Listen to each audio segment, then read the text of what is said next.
Closer to home, Peugeot was crowned national champion in the showroom Stock B class. Peugeot won, not with special race cars, but, as Clint DeWitt explains, with a stock Peugeot 505 Turbo.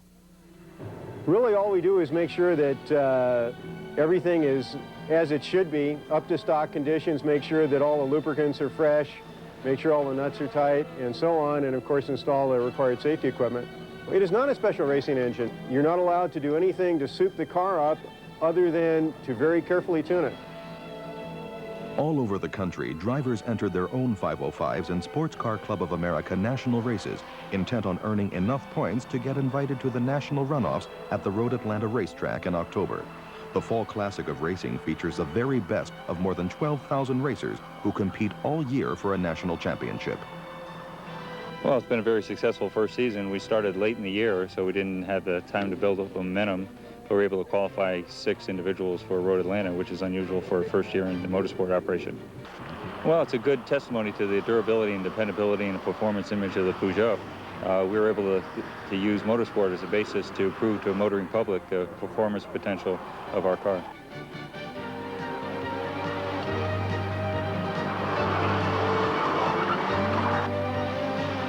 The Peugeot banner is carried by a dedicated group of amateur racers with winning on their minds.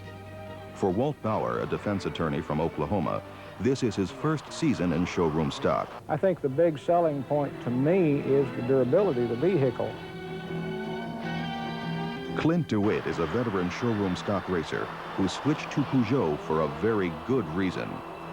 I started out the year with a Toyota MR2, and Peugeot came along, blew my doors off, and I went and I bought a Peugeot.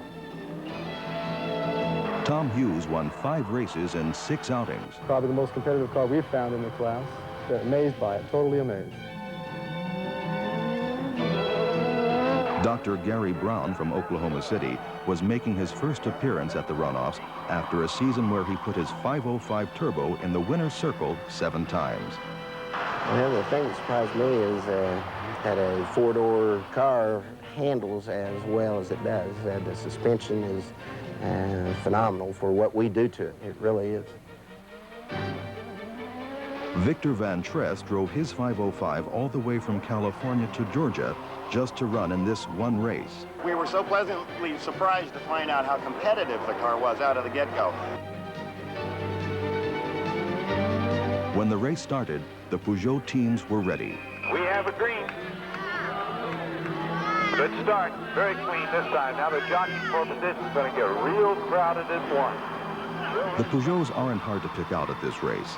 The luxury sedans look out of their element on the racetrack, but then looks can be deceiving. Using the Peugeot's strong N9T engine to its best advantage, Van Tress in the red 00 powered to a lead on the very first corner.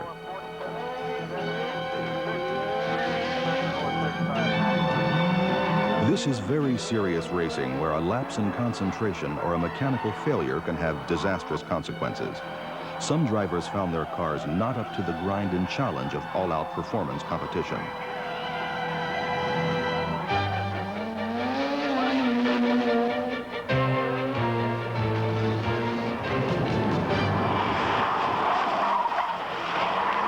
For one Peugeot driver, though, it was just another Sunday drive. Yeah, I kind of walked away from them, but it was, you know, like I say, it was just because they were arguing back there. They could have gone as fast as I did, but I didn't have to dice with anybody, and they were dicing, and I was in my own air, could regulate my own speed, and I pretty much had a good time. I missed my stereo. I want my stereo back. But Brown in the white number 50 had a much harder time of it. Oh, here they come! Well, I tell you, I had to work. I had 4 or 5 different cars the whole race right on my tail. Well, at the end of the day, I was about 10 car lengths ahead of the 3rd place car, so I felt good. It was a flag-to-flag victory for Van Tress and a 1-2 finish for Peugeot. Brown's second-place car would later be excluded on a technical violation. That, however, did not detract from the incredible showing that Peugeot made in its very first attempt at the national championship. Officials were hard put to remember a time when a brand new player in this ultra-competitive class had come on so strong and completely dominated. Said one observer later, Peugeot is clearly the best in the field. Anyone who is serious about winning in 1988 will have to be in a Peugeot. That turned out to be an understatement, as Peugeot won some 50 national races in 1988. I think the big factor with Peugeot is the ease to drive it. It make a hero out of anybody. It made a national champion out of me. From the deserts of Africa to the top of Pikes Peak, to the racetracks of America, a heritage of winning, a tradition of excellence. Peugeot technology, leading into the future.